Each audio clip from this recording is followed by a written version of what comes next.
Hello everyone, welcome to Krishna Coaching Center class 11 Sociology chapter 1 and here our topic is Sociology and Political Science।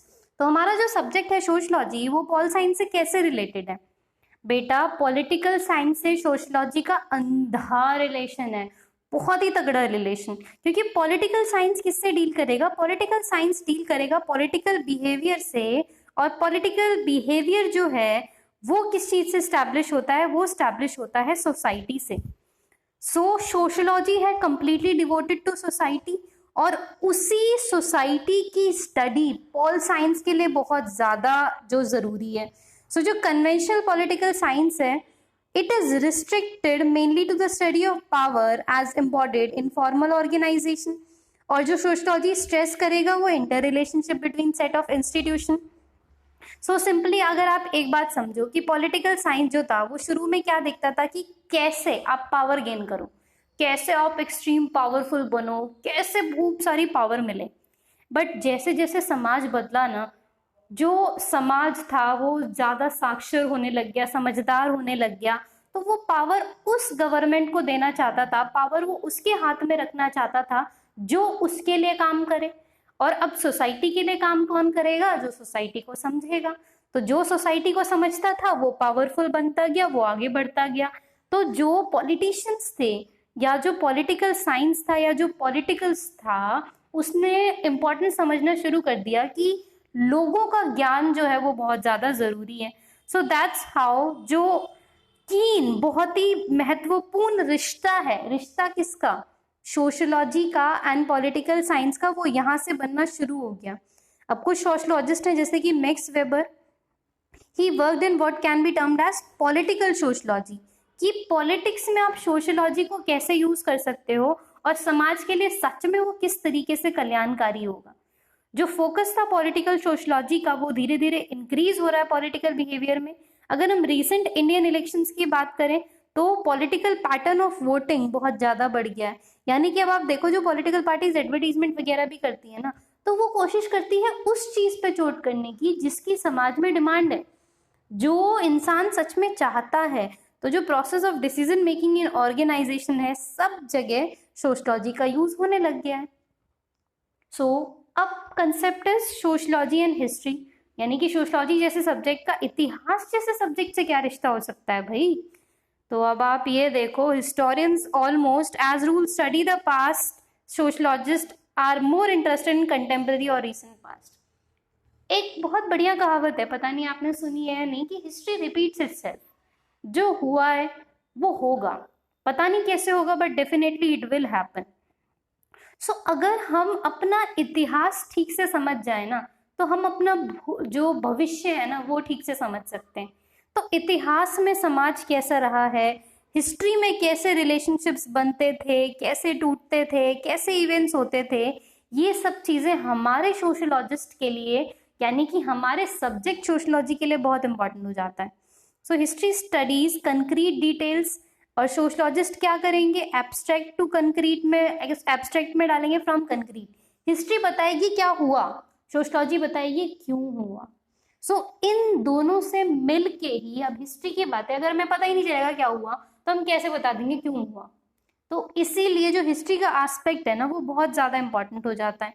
सो जो conventional history है ना हमारी, वो it was about history of being Kings, Wars, ये सब बातें हम सुनते हुए आ रहे थे, इन राज्य की लड़ाई, इन राज्य से वगैरह वगैरह।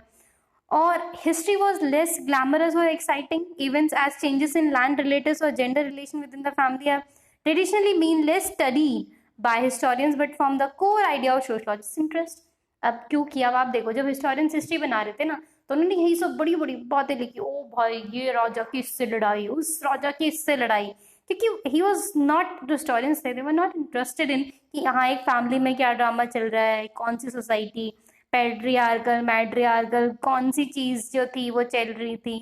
तो वो उनके लिए कुछ इतना इंटरेस्ट का काम नहीं बना। तो जो हिस्टोरियंस ने छोड़ दिया जो पार्ट, वो इम्पोर्टेंट पार्ट बन गया किसका? सोशलॉजिस्ट के इंटरेस्ट का। सोशलॉजिस्ट को बड़ा मजा आया भाई कि तुम ये ऊपर ऊपर पढ़ रहे हो, लड़ाई हो रही है, तुम ये तो देखो लड़ाई का बैकग्राउंड क्या था, पीछे क्या चल रहा है, इसकी कहानी क्या चल रही है। तो कहानी की कहानी समझाने का काम करेगा sociology. Then comes relationship between sociology and psychology. अब सोशियोलॉजी और साइकोलॉजी जैसे जो सब्जेक्ट हैं उनके बीच में क्या रिश्ता हो सकता है, तो फिर ये रिश्ता क्या कहलाता है हो। ओ माय गॉड, रिश्ता फैंस है। तो सोशियोलॉजी और साइकोलॉजी का रिश्ता जानने की कोशिश करते हैं। साइकोलॉजी का मतलब क्या है कि साइंस ऑफ बिहेवियर, यानी कि इंडिविजुअल कैसा बिहेव करता है, how the individual is behaving. So it involves itself primarily with the individual. So it is interested in his or her intelligence, learning, motivation, memory. So ये सब चीजें इसके अंदर आ जाएगी। और सोशलॉजी क्या अटेम्प्ट करेगा कि जो बिहेवियर है ना, इस सारे बिहेवियर को सोसाइटी में कैसे ऑर्गेनाइज किया जा सकता है और ये सारे बिहेवियर मिल के कैसे एक डिफरेंट एस्पेक्ट ऑफ सोसाइटी बनाते हैं, दैट कम्स अंडर सोशलॉजी। सो कितनी छोटी सी बात थी बट कितनी बड़ी बात बन जाती है, वो हमें सोशलॉजी बनाएगा। जैसे कि for example economic and political system, उनकी family, kinship structure, culture, norms, values, इन सब को मिला के चेक करना। तो it is interesting to recall what the Durkheim who sought to establish a clear scope and method of sociology, and his well-known study of suicide left out individual intention of those who commit to try to commit suicide in favor of statistics concerning various things या फिर various social characteristic. अब दरखाइम जो है ना, उनकी एक बहुत बढ़िया स्टडी है, that is study of suicide. उसमें उन्होंने कुछ स्टडी किया था सुसाइड वगैरह के बारे में। तो उनकी स्टडी इंडिविजुअल बेस्ड थी, बट जो काम आएगा वो सोसाइटी बेस्ड आएगा। तो that's how sociology and psychology is related. Then come sociology and social anthropology. तो जो एंथ्रोपोलॉजी है in most countries incorporates, anthropology में देखो बहुत सारी चीजें आ जाती है, सिर्फ सोशल एस्पेक्ट नहीं आता है। एंथ्रोपोलॉजी के अंदर archaeology, physical anthropology, cultural history और बहुत सारी branches of linguistic and the study of all aspect of life in simple societies. So हमारा कंसर्न क्या है here is with social anthropology and cultural anthropology, it is that which is close to the study of sociology. तो sociology is deemed to be study of modern complex societies और social anthropology deemed to be study of simple society. तो अब आप ये देखो, anthropology में एक चीज तो है नहीं कि सोसाइटी पढ़ना है, उसके अंदर आपको तमाम चीजें पढ़नी है, बहुत सारी चीजें। सो सोसाइटी के बारे में उसमें बहुत बेसिक चीजें बताई जाएगी और उसी बेसिक चीज को बेहतरीन तरीके से एक्सप्लेन करने का काम कौन करेगी? सोशलॉजी इसको एक्सप्लेन करने का काम करेगी। सो दैट्स हाउ जो आपके सोशलॉजी हैं वो किससे रिलेट हो जाता है? आपका एंथ्रोपोलॉजी से। तो एंथ्रोपोलॉजिस्ट पास्ट डॉक्यूमेंट्स वगैरह सब चीज़ें देखेंगे और उसको डिटेलिंग करने का काम कौन करेगा? उसको डिटेलिंग करने का काम करेगा आपका जो सोशलॉजी होती है। अब इसके अंदर कुछ एग्जाम्पल्स दे रखे हैं, you can easily study that, बहुत बेसिक चीज है। फिर ग्लॉसरी है इसकी, कैपिटलिज्म का क्या मतलब होता है? तो कैपिटलिज्म एक इकोनॉमिक एंटरप्राइज है जो कि क्या चाहेगा? अपना प्रॉफिट बढ़ाना चाह रहे हैं। सो क्या प्रॉफिट किसी भी सेंस में हो सकता है, in the sense of asset जिसमें मनी, प्रॉपर्टी, मशीन्स कुछ भी हो सकती है, तो that is known as capitalism. Dialectic क्या होता है? द एग्जिस्टेंस और action of opposing social forces, जैसे कि social constraint and individual will. तो डायलेक्ट क्या है कि इंडिविजुअल कुछ और चाहता है, सोसाइटी कुछ और चाहती है, तो उनके बीच में जो प्रॉब्लम होती है ना, उस प्रॉब्लम का नाम होता है डायलेक्ट। फिर है एम्पायरिकल इन्वेस्टिगेशन। एम्पायरिकल इन्वेस्टिगेशन क्या होता है कि एक factual inquiry which was carried out in given area of sociological study. एक फैक्ट्स के बेस पे इंक्वायरी आप कर रहे हो एक किसी पर्टिकुलर एरिया में जो कि आप सोशलॉजिकल स्टडी के लिए यूज कर रहे हो। फेमिनिस्ट थ्योरी यानी कि सोशलॉजिस्ट की वो थ्योरी जो फीमेल पॉइंट ऑफ व्यू से देखी जाती हैं, that is feminist theories.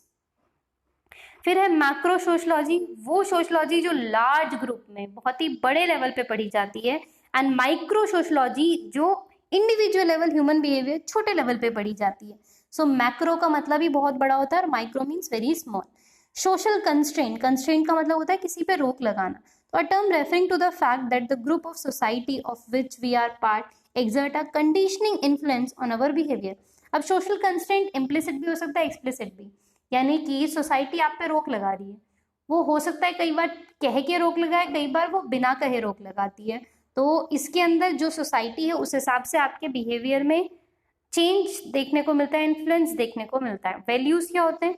Values होते हैं वो आइडियाज जो कि कौन रखता है, ह्यूमन इंडिविजुअल और ग्रुप रखता है, अबाउट व्हाट इज डिजायरेबल, कि क्या चीज डिजायरेबल है, प्रॉपर है, गुड है, बैड है, ये ह्यूमन की अपनी अपनी सोच होती है। सो ये था। उसके बाद इसके एक्सरसाइज में कुछ बहुत ही बेसिक क्वेश्चन है कि what is the study of the origin and growth of, why is the study of origin and growth of sociology important, कि हमें ओरिजिन पढ़ने की क्यों जरूरत होती है। तो बेटा ओरिजिन पढ़ेंगे तभी हम उसके बारे में डिटेलिंग जान पाएंगे कि ये चीज की शुरुआत कैसे हुई थी। Then discuss the different aspects of society, फिर discuss how there is greater give and take among disciplines today. Give and take away among disciplines मतलब किस तरीके से जो रिलेशन है और सब्जेक्ट का सोशियोलॉजी के साथ। Identify any personal problem that you and your friends और रिलेटिव्स आर फेसिंग, और सोशियोलॉजिकल अंडरस्टैंडिंग से सोचो। तो बहुत ही बेसिक सा छोटा सा क्यूट सा चैप्टर था ये। अब हमारा नेक्स्ट चैप्टर जो शुरू होगा that is terms, concepts and their use in sociology. We will cover that in our next video. So thank you so much. I will meet you all in my next video. Thank you.